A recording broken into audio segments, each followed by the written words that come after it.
Y termino con el Reino Unido y voy a cruzar el charco para hablar de un país donde los ricos no están muy acostumbrados a pagar demasiado y el mero hecho de plantear una reforma fiscal para corregir esa anomalía enfrenta críticas feroces de los ricos y de los medios que los blindan. Hablo de Colombia y de la reforma fiscal de Gustavo Petro. Antes de explicar en qué consiste, recordemos que las históricas protestas de Colombia del año pasado fueron desencadenadas principalmente por la reforma tributaria de Iván Duque, a la que tuvo que dar marcha atrás luego de días y días de manifestaciones por todo el país. ¿A qué voy con eso? A que evidentemente Colombia viene necesitando una reforma fiscal desde hace tiempo, evidentemente necesita recaudar más. Es el país que menos impuestos recauda entre las economías medias y grandes de América Latina. El promedio de recaudo de América Latina es de 27,3% del PIB, mientras que en Colombia el porcentaje es de 19,7%. Iván Duque lo quería solucionar cargándolo sobre los hombros de los de siempre, de los nadies, de los pobres. Su proyecto de reforma fiscal establecía mayores impuestos a las clases medias y bajas, así como un cobro de IVA de 19% sobre los servicios públicos. Bueno, la cosa no terminó bien ni para Duque ni para la derecha colombiana, que han acabado en la oposición tras la victoria de Gustavo Petro. Al día siguiente de asumir la presidencia, Petro presentó un nuevo proyecto de reforma fiscal. Su objetivo consiste en recaudar un 1,72% del PIB adicional, como 5.000 millones de euros anuales más. Es una suma similar a la que proponía la reforma de Duque el año pasado. Ahora adivinen cuál es la diferencia entre estos dos enfoques. Pues digo yo que tratándose de un exguerrillero de ultraizquierda como Petro, estará proponiendo alguna medida bolchevique que llevará a una crisis sin precedentes, ahuyentará las inversiones, asustará a los mercados, no sé, recaudar algo más a ese 1% de los pobres ricos colombianos. Exacto, adivinaste. Estos montos los pretenden sacar de los súper ricos. El sistema tributario colombiano es muy complejo. Lo que está sujeto a impuestos son los salarios y muchos de los súper ricos los tienen bien modestos. Los súper ricos son súper listos también, así que en ocasiones llegaban a tributar menos que un asalariado de clase media. Ahora van a tener que pagar impuestos no salariales sobre la renta, sobre el patrimonio, sobre los dividendos, donaciones que reciben, etcétera, etcétera. El monto que tendrán que contribuir depende del tamaño del patrimonio. La iniciativa, según sostiene el ministro de Economía, apunta a unas 34.000 personas que no contribuyan lo suficiente. El impuesto salarial también aumentará en un 2% para los que perciben más de 2.400 euros al mes. El aumento del recaudo no solo vendrá de nuevos impuestos, sino también de la eliminación de las exenciones que usan miles de colombianos, sobre todo los más ricos, estos 34.000 personas, para evadir el pago de impuestos. Se eliminarán los 3 días sin IVA establecidos por Duque y se aplicará IVA a productos importados. La reforma se basa en 3 pilares: equidad, eficiencia y progresividad, y su objetivo es reducir la pobreza extrema y la desigualdad. Lo que se recaude será asignado a políticas públicas, a la educación y a la lucha contra el hambre principalmente. El hambre no es un problema menor para Colombia. Según el Instituto Nacional de Salud, en el primer semestre del 2022, un menor de 5 años estaba siendo diagnosticado con desnutrición aguda cada media hora.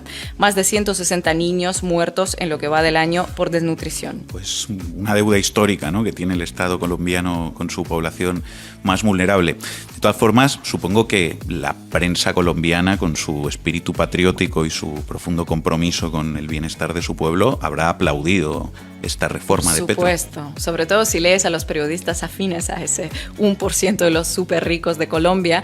El alarmismo es bastante fuerte, que es un cambio hacia la catástrofe económica, que habrá fuga de capitales, que nadie querrá emprender, que no se crearán más trabajos, que en fin, que no es necesaria esta reforma. Los sectores cercanos a Álvaro Uribe convocaron estos días una serie de marchas en contra de la reforma que nos dejaron imágenes entrañables. Hoy 26 de septiembre acompañamos a los ciudadanos en las calles de Bogotá a rechazar las medidas del gobierno Petro. No al debilitamiento de la fuerza pública, no a la reforma tributaria, no a la reforma a la salud, no a la reforma a las pensiones. Esos recursos son sagrados y el patrimonio de todos los colombianos se respeta. Presentes, Dios y patria, ¡ajúa! Esto que No era Dios y patria. en la calle Núñez de Balboa de Bogotá. Claro. Era esa O manifestación. sea, ¿no? no a la Nada. reforma, no a tocar el patrimonio, no a Petro, no a todo. ¿La revolución cayetana será internacional o no será? Este manifestante defensor de los multimillonarios se llama José Jaime Uzcategui. Se define en Twitter como orgulloso hijo del general Uzcategui. Su padre, Jaime Humberto Uzcategui, se convirtió en el primer general del ejército colombiano condenado por una masacre paramilitar en Mapiripán que dejó al menos 50 muertos. Lo sentenciaron por secuestro y homicidio agravados. En general, si ves imágenes de protestas contra la reforma tributaria de este año y las comparas con las del año pasado, la diferencia es evidente, como ha dicho Manu, ¿no? ¿Qué calle era? Estos días tenemos a gente marchando, a gente blanca y rica, en contra de que los multimillonarios paguen impuestos. Y como son ellos los que controlan los grandes medios, pues tenemos a los grandes medios también planteando escenarios catastrofistas para Colombia. Hace unos días se ha hecho viral un trozo de una entrevista que dio Gustavo Petro a Caracol TV, en la que tuvo que explicarles a los periodistas en qué consistía la reforma exactamente, porque de las preguntas quedaba evidente que no estaban al tanto a quién afectaba y por qué. Vamos a escucharla. A ver. Presidente, resultados en la economía. Y usted empezó hablando, me pareció interesante, Luis Eduardo, esa frase. Él dice, una cosa es lo que uno quiere y otra la que toca por el tema, la realidad. La restricción presupuestal. Ahí entra en esa ecuación el tema de la reforma tributaria, que ha recibido toda clase de críticas y genera una cantidad de preguntas. Ustedes, con su ministro de Hacienda, pues han explicado que necesitan la plata, pero hay mucha incertidumbre, presidente, en el sector privado. Dices, mire, si se pretende mover la economía, ¿cómo se espantan los que están creando empleo y haciendo mover la economía? Hay una encuesta esa tesis muy difícil sobre el tema. Esa tesis es una ideología. ¿Quiénes producen el empleo en Colombia? La mitad del empleo se produce por la misma gente. La mitad de la economía colombiana, la economía popular que usted ve ahí en San Victorino, en todas partes, informal, es la misma gente sobreviviendo. La otra mitad de la economía, un poco que llaman formal, está la inmensa mayoría compuesta de pequeños y medianos empresarios, sobre los cuales realmente nosotros no queremos poner los impuestos. Pequeños y medianos empresarios explican el 80% del empleo asalariado del país.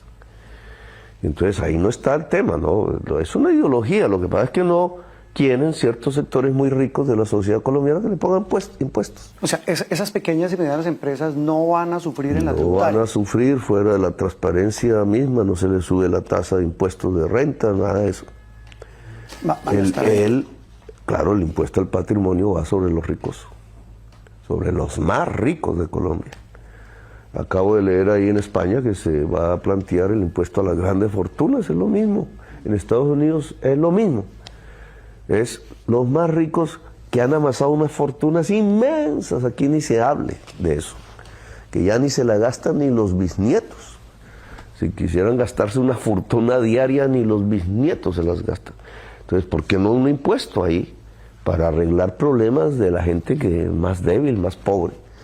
Eso es lo que queremos hacer en Colombia. Entonces, como nunca se había hecho una reforma tributaria en función de que los que más tienen, más paguen, que es lo que ordena la Constitución, sino que siempre, no, el IVA a la yuca, el IVA a la leche, el IVA a la comida, el IVA al aceite. Es decir, que los que comen, que somos todos, paguen, entre esos más duramente el que menos plata tiene.